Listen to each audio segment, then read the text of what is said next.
Apple cider vinegar, এটা আমার হাতে বানানো। তো কিভাবে অ্যাপেল সিডার ভিনেগার খাবো, কতটুকু খাবো, এটা নিয়ে অনেক প্রশ্ন আসে। আমি অনেকবার দেখিয়েছি, তারপরও দেখাচ্ছি। এখানে আমাদের 3 জনের জন্য বানাচ্ছি। এখানে 2 চামচ দিলাম, প্রতিটাতে আমি 2 চামচ করে দিয়ে দিলাম। এটা আসলে অ্যাপেল সিডার ভিনেগার একদম প্রাকৃতিক একটা জিনিস। এটা আপনি একটু বেশি খেলে শরীরের তেমন কোনো ক্ষতি করবে না, বা কম খেলে উপকার হবে না তা না। আপনি প্রথমে শুরু করার সময় একদম কম দিয়ে শুরু করবেন, পরে আপনার শরীরের চাহিদা অনুযায়ী আপনি খাবেন। এটা কোনো ক্ষতি করবে না আপনার শরীরে। শুধুমাত্র যাদের আলসার থাকবে পেটের মধ্যে, তার আলসারটা কমিয়ে তারপর খাওয়ার চেষ্টা করবেন। এবার যেটা করব, আমি বেকিং সোডা দিব। তিতিরেরটাতে দেবো না বেকিং সোডা, অল্প দেবো, আর আমাদেরটাতে একটু বেশি দেব। বেকিং সোডা মিশিয়ে দিচ্ছি।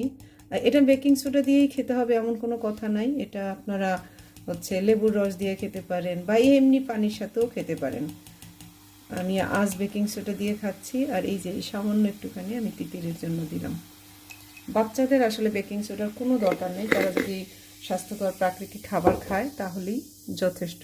এই যে এটা নিউট্রাল হয়ে গেল। এবার আমি ঠান্ডা পানি, গরম পানি অ্যাড করে দেব।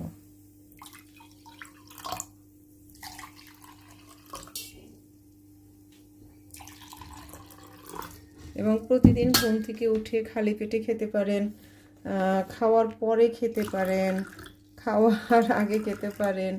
এটা তেমন কোনো নিয়ম নেই। তবে যদি কেউ একবার খেতে চান, তাহলে আমি বলবো ঘুম থেকে উঠেই যে প্রথম পানীয় হিসাবে আপনারা এটা খেয়ে নেবেন, বাস হয়ে গেল সারাদিনের জন্য।